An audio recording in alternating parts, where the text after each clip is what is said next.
మండలం జంగాల కండ్రిగ గ్రామంలో రాష్ట్ర ప్రభుత్వం ముద్రించిన నూతన పట్టాదారు పాస్ పుస్తకాల పంపిణీ కార్యక్రమం ఘనంగా నిర్వహించారు. ఈ కార్యక్రమానికి ముఖ్య అతిథులుగా హాజరైన తహసీల్దార్ సోమ్లా నాయక్, గ్రామ సర్పంచ్ సునీల్ టీడీపీ నాయకులతో కలిసి రైతులకు పాస్ పుస్తకాలను అందజేశారు. రైతుల భూములకు సంబంధించిన అప్డేటెడ్ రికార్డులు ప్రభుత్వ డేటాబేస్లో సమగ్రంగా నమోదు చేయబడిన అనంతరం నూతన పాస్ పుస్తకాలు జారీ చేయబడ్డాయని తెలిపారు.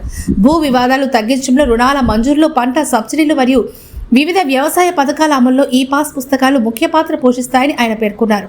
రైతులు పుస్తకాలను జాగ్రత్తగా సంరక్షించి అవసరమైన ఎంట్రీలు సమయానికి అప్డేట్ చేయించుకోవాలని సూచించారు. ఈ కార్యక్రమంలో పడమటిపాలెం సాగునీటి సంఘం అధ్యక్షులు గంగపట్నం చంద్రశేఖరయ్య, సంఘం సొసైటీ అధ్యక్షులు గుండపల్లి శ్రీనివాసులు యాదవ్ తదితరులు పాల్గొన్నారు. ఇప్పుడు తెలుగుదేశం ప్రభుత్వం గౌరవనీయ ముఖ్యమంత్రి చంద్రబాబు నాయుడు గారు చాలా సన్నిహిత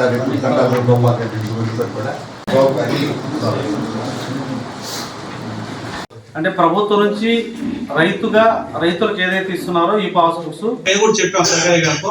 కానీ అప్పుడు మనం చేసిన వర్క్ కూడా ఈ అప్డేట్ చేయదు. మీకు ఏదైతే ఈ కొత్త పాస్ బుక్స్ మరి ఎన్ని ఇచ్చాయి, ఎంతమందికి ఇచ్చాం అనేది కాకుండా అది ఒకేసారి ఉంటుంది. ఏం చేస్తే బాగుంటుందనే ఆలోచన చంద్రబాబు నాయుడు కానీ ఈ రాష్ట్రంలో మరి మరి మరి అబ్జెక్షన్ లేకుండా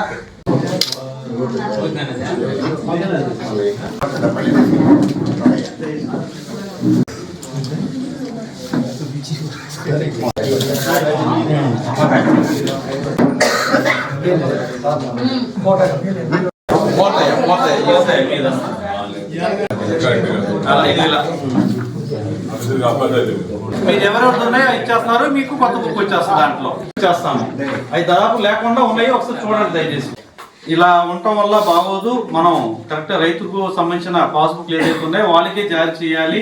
వారి పేరుతో ఉండబడిన వివరాలని కూడా మనం సరి చేసే దాంట్లో కూడా ఈ రోజు కూడా పేపర్లో కూడా మరి ఈ మధ్యకాలంలో మొన్న క్యాబినెట్లో కావచ్చు, మళ్ళా నిన్న కూడా అధికారులతో మరి రెవెన్యూ శాఖ మంత్రి వారితో అందరితో కూడా అధికారులతో కూడా కొన్ని సమన్వయంతో మరి కరెక్ట్ చేసి వాళ్లకు ఇవ్వాలనే ఉద్దేశంతో మరి ఈ పట్టాదారు పాస్బుక్ బుక్స్ ఏదైతే గతంలో అంటే ప్రింటింగ్ ఛార్జెస్ చాలా ఉన్నప్పటికీ కూడా మరలా రీప్రింట్ చేసి మరి వారికి ఏదైతే మనం ఒక నిర్దిష్టంగా ఇస్తున్నామో దాని ప్రకారంగా పంపిణీ చేయాలనే తలంపుతో మరి ఈ కార్యక్రమాన్ని చేపట్టి ఈ పట్టాదారు పాస్ బుక్స్ అన్ని కూడా మనకు జిల్లా వారీగా, మండల వారీగా పంపించిన దాంట్లో మరి ఈరోజు మనకు ప్రథమంగా మన జంగాల కండ్రిగ గ్రామం ఫస్ట్లోనే, ఇది మొదట్లోనే రీసర్వేలో కూడా ఒక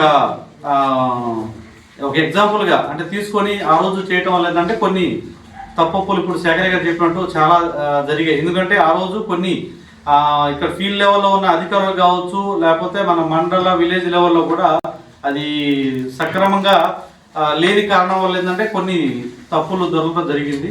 మరి వాటన్నిటి కూడా మనం ఈ కరెక్ట్ చేసే క్రమంలో ఏవైతే ఇప్పుడు మీకు వచ్చిన తర్వాత మీకు ఇవ్వబడుతున్నాయో ఈ ఇచ్చేసిన తర్వాత వాటిలో ఏదన్నా ఈ సరిదిద్దాల్సినవి కరెక్ట్ చేసిన ఉంటే అవి చేసే క్రమంలో మరి ఈ పంపిణీ కార్యక్రమాన్ని మనం ఇక్కడ ఈరోజు ప్రథమంగా మన జంగాల కండ్రిగ గ్రామంలో ఏర్పాటు